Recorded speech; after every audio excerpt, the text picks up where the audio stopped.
frère Lebrun et légende du sport français, t'y vas fort, quoi. T'es parti. Non, mais faut y aller fort parce qu'ils sont en train d'écrire l'histoire à chaque compétition. Ils sont devenus champions d'Europe, les frères Lebrun, enfin en équipe d'ailleurs avec Simon Gauzy, parce qu'on oublie un petit peu Simon Gauzy. Mais Simon Gauzy, on l'adore. Et on connaît par cœur le ping ici sur RMC.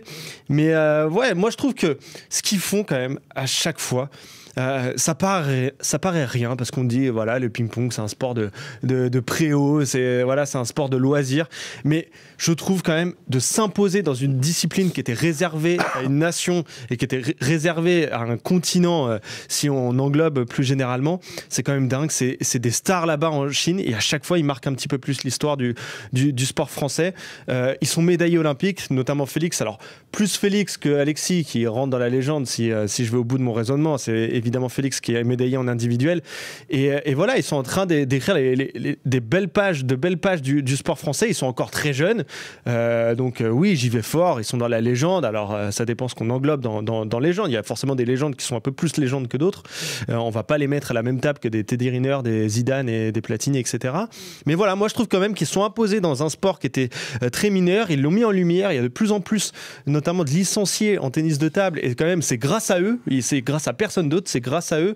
Tout le monde les connaît, toute la France les connaît et je pense vraiment que dans 30-40 ans, quand on parlera des frères Lebrun, toute notre génération saura qui étaient ces gars-là. Est-ce que tu es sûr de ça, justement? Parce qu'il y a Yes Tonton dans le chat qui est d'accord avec toi. Il dit on n'a jamais été aussi fort en France au ping aujourd'hui. Mais regarde, dernière victoire donc en championnat d'Europe par équipe, c'était en 98. Et 40 ans plus tard, les vainqueurs de cette épopée 98, on les connaît tous. On les connaît pas. Tu vois, je veux dire, sauf les spécialistes du ping. Mais je veux dire, tu vois, c'est pas ça qui a fait d'eux des légendes du sport français. Ouais, mais en fait, la légende. C'est pas Jean-Philippe Gatien, Patrick Chila. Jean-Philippe Gatien, pour le coup. Moi, je connais Pascal Gatien, mais Jean-Philippe Gatien. J'ai jamais suivi le ping quand j'étais jeune, et pourtant, je connaissais le nom de Gatien. Donc, tu vois, il est rentré comme ça. Mais la différence des Lebrun, c'est qu'ils sont pas rentrés dans la légende hier. En fait, ils sont rentrés dans la légende l'année dernière quand ils font médaille au jeu et que Félix fait médaille individuelle au jeu à Paris en plus. Donc, forcément, ça aide aussi. Mais voilà pourquoi je pense que moi, ils sont rentrés comme ça, et je pense qu'on s'en souviendra parce que même nos parents les connaissent, même si tu suis peu, tu vois qui sont les frères Lebrun avec leurs lunettes, leur style un peu. Voilà, ils font les enfoirés. Enfin non, mais la popularité aussi, ça aide. Contrairement à Gatien à l'époque, qui était peut-être pas autant populaire, eux pour le coup, je regardais un sondage pour préparer, il y a 92% des Français qui connaissent les frères Lebrun. Moi, je trouve ça fou en fait qu'ils soient connus comme ça. Je félicite Johan d'être allé au bout de son argumentation parce que c'est mot pour mot ce qu'il a déjà dit ce week. Bah oui. C'est un magnéto. C'est un magnéto en fait. Il le connaît son texte. Bravo. Mais regardez les deux là, putain, les légendes que c'est fou. On les a pas vus à la cam, mais ni Simon ni Alex semblaient partager ton avis, mon yo. Pas le sport aussi, c'est leur problème. Doucement, j'ai envie de dire, voilà, les légendes, voilà, on a tendance à galvauder un peu quand même, c'est devenu un mot qu'on utilise à tort et à travers parce que oui, je suis désolé, Jean-Philippe Gatien à l'époque, moi je me souviens des Jeux de Barcelone en 92, c'était monstrueux ce qu'il avait fait, il perd contre un Suédois je crois en finale, mais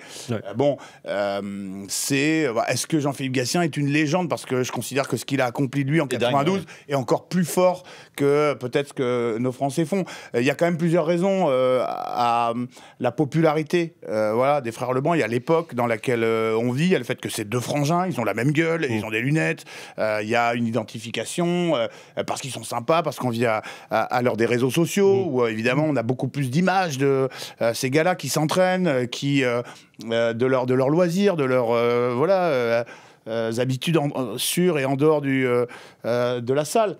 Donc voilà, ils sont sympas, ils sont jeunes. Effectivement, il y a un engouement. Je pense qu'il y avait une envie. En effet, Gatien, c'était il y a plus de 30 piges, quoi. Ouais. Donc il y avait en effet une envie. On rappelle que le ping, ce qui est génial, c'est que tout le monde a une table de ping-pong qui traîne chez ses grands-parents, chez l'oncle, la tante, un truc, tu vois, tout poussiéreux que tu sors au moins une fois dans l'année. Mais c'est un truc qui réunit les familles. L'été, on a tous fait une mauvaise partie de ping-pong avec sa grand-mère. Non mais, je veux dire, ça parle à tout le monde, tu vois. Et donc, ces gars-là qui allient sympathie, une gueule reconnaissable, le côté frangin et tout. Alors bon, certes, ce qu'ils ont fait, voilà, ça fait 30 aux enfoirés. Ça fait 30 ans. Ouais, et puis tu sais, il y a les célébrations et tout. L'autre quand il climatise la salle et qui fait justement la triangle ou la Cole Palmer et tout. C'est génial parce qu'ils ont les codes de leur époque. Ce qu'ils ont fait, voilà. De toute façon, le Ping, vous l'avez pas fait depuis plus de 30 ans. Donc, genoux à terre, respect à eux. Maintenant, il faut qu'ils fassent ce que Gatien a fait. Lui, il a été champion du monde, tu vois. Il manque un titre de champion du monde en individuel. En Europe, ils ont tout fait. En effet, je pense que je lisais une interview de leur tonton, là, Le Goût, dont j'ai oublié Christophe Le Goût, je crois. C'est le Laurent qui, lui aussi, a été champion d'Europe, je crois. Il était de l'équipe championne d'Europe avec Gatien et consorts. Il disait, ouais, on est un peu devenu la Chine de l'Europe, quoi. Ouais. C'est-à-dire que maintenant, les mecs, il dit, les Roumains, en finale, ils savaient qu'ils avaient aucune chance. Ouais, c'est ça.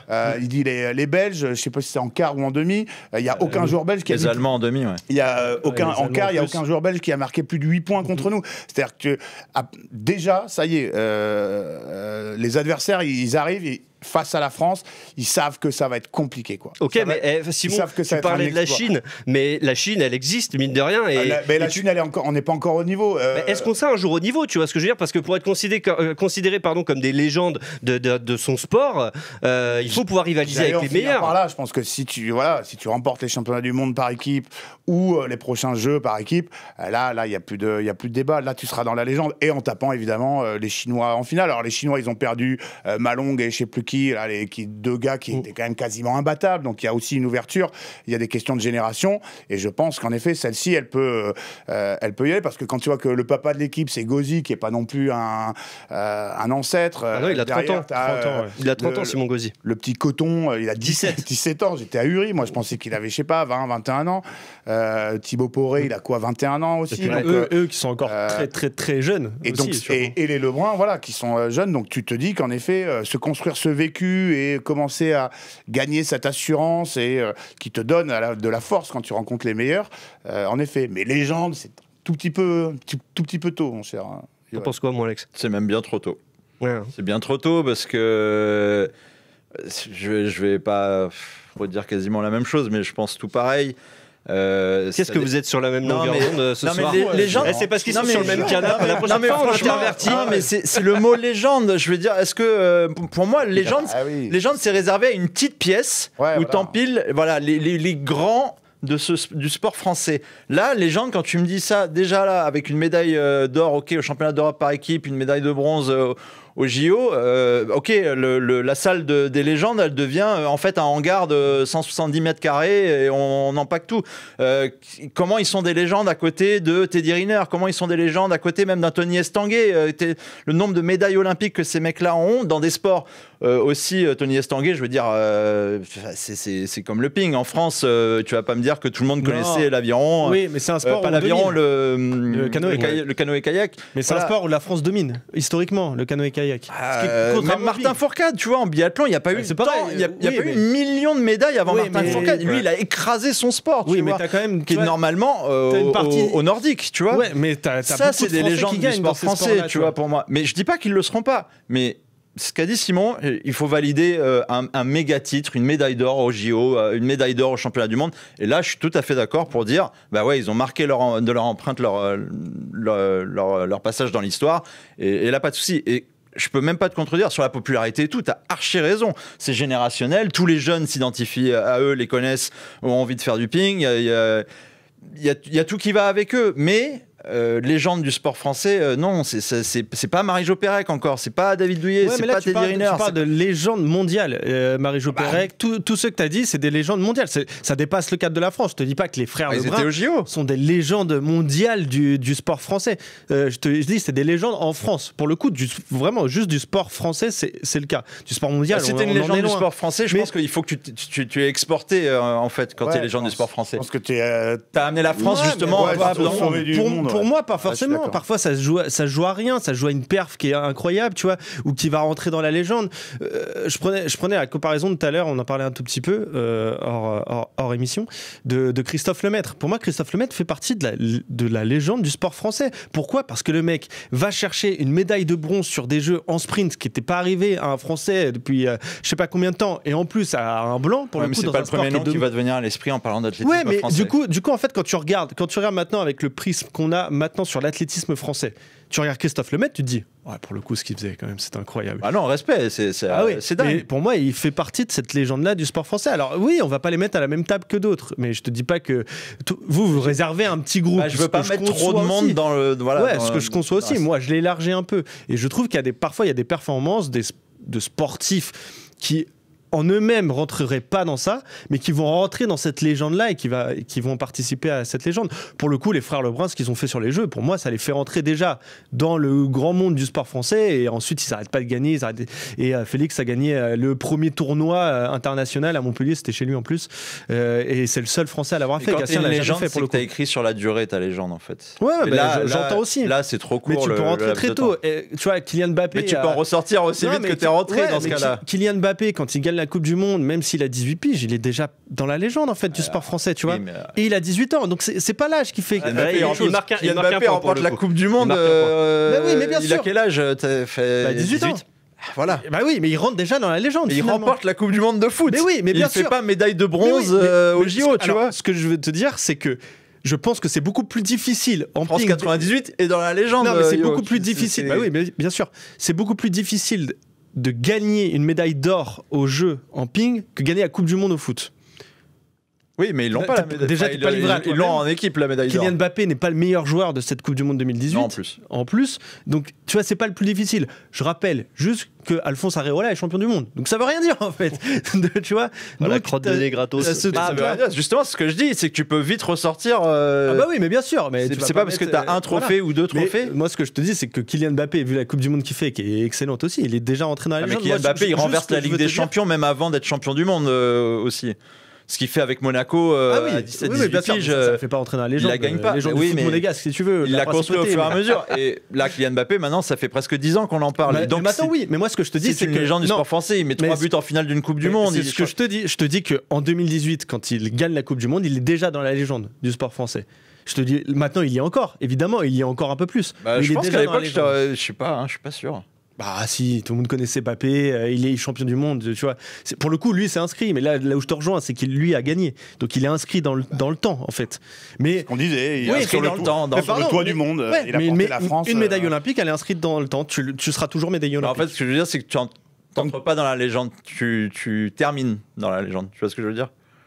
Moi, j'aimerais bien savoir si le chat est d'accord avec ce que tu as dit. J'aimerais bien savoir si le chat est d'accord entre qu'est-ce qui est le plus important, enfin qu'est-ce qui est le plus valorisant, c'est de gagner une médaille d'or dans un sport mineur ou est-ce que c'est d'être champion du monde avec le plus dur. Le plus dur, parce que c'est assez partagé en fait. Il y a pas mal de Brahim Asloum, champion olympique en 2000, sorti de nulle part. C'est dans la légende. Bah oui, bien sûr. Non, mais tu vois, si la Roumanie ou l'Allemagne était indiscutablement la meilleure nation du ping et rincée, tu vois, la planète entière depuis 20-30 ans. Voilà, il y aurait pas. Je pense que moi, je serais d'accord avec toi. Un titre européen vaudrait un titre mondial. Non, mais moi, je te parle pas des titres européens. Tant qu'ils n'ont pas battu, tant que Félix n'aura pas battu un Chinois en finale des championnats du monde ou des Jeux, ou que l'équipe de France n'aura pas battu la Chine en finale des mondiaux ou des Jeux, ils seront pas dans les gens. On pourra pas. Il manquera quelque chose. On dira voilà, ils ont été. Ça c'est sûr. Ah bah tu vois là, ils sont. Je sais pas, ils sont 6 dans le top 50 européen, mais je suis pas allé regarder combien ils sont dans le top 50 mondial. Tu vois, il y a quand même, il doit y avoir, je suis sûr, une douzaine de Chinois qui rallongent la liste. Donc, je pense que voilà, c'est les Chinois au ping, c'est les Néo-Zélandais au rugby, c'est les Brésiliens au foot. Il y a une dimension mystique. Toph Jallet, Lebrun a battu le record du plus jeune médaillé au JO, mais ça le met au niveau de Guy Varch. C'est absolument pas ce qu'on est en train de dire. Ouvre tes oreilles, Toph Jallet. C'est pas du tout ce qu'on est en train de dire. Respecte bien plus Félix Lebrun, attention. Respecte Guy Varch aussi. Et surtout, on ne dit pas que ça n'arrivera jamais. C'est ça qu'on dit. On dit on veut voir quelques titres de plus et on dira oui à la question. Mais là, c'est trop tôt. Et moi, tu me parles pas d'âge. Wow, bien joué. Mais c'est marrant parce qu'effectivement, c'est là où tu vois aussi que dans le chat, les mecs sont à fond derrière les Français et derrière le ping, parce qu'effectivement, il y a toujours cette mise en contexte du fait que voilà, la Chine joue pas vraiment, elle fait pas vraiment le même sport que nous, et parce que c'est le sport numéro 1 là-bas, et que on est peut-être entre guillemets obligé de se contenter de ça, ce genre de titre, des titres en fait de dominer à l'échelle continentale et pas internationale. Et encore une fois, on n'est pas en train de dire que ce qu'ils ont fait, c'est pas immense cette semaine. L'Allemagne, en effet, c'est une des meilleures nations mondiales. Si on se fait sortir en demi par l'Allemagne, il n'y a pas grand-chose. Enfin, tu vois ce que je veux dire, on ne se serait pas dit que c'était un échec. On aurait dit, voilà, ils sont très forts, on a encore des progrès à faire. Donc voilà, on minimise pas l'exploit qu'ils ont accompli. Légende, encore une fois, je suis d'accord avec Alex, faut pas galvauder le terme. Quand c'est une légende, c'est que t'as surpris, en fait. T'as choqué le monde, en fait. Ouais, je pense. Eux, ils ont choqué la commu Ping, par exemple. Hein. Ils sont. Oui, mais alors, c'est ce que. Oui. Alors, et choqué. Voilà. L'ému aussi, il fait partie de ces gens qui ont été choqués par légendes dans le Ping français, si tu vas par là. Maintenant, dans le sport français entier, Laure Manodou, la liste est tellement longue de gens qui ont choqué le monde, qui ont surpris par des perfs, mais absolument pas possible à prévoir. Là, c'est trop tôt encore. Ouais. Non, moi je suis d'accord. En fait, là, on me vend justement sur des surdoués que vous n'êtes pas d'accord. C'est des surdoués depuis le plus jeune âge. Ils ont déjà accompli des trucs absolument dingues, mais dans la légende, c'est qu'ils vont renverser la table de ping. De ping. Oh, voilà. Elle est pas mal. Elle est pas mal.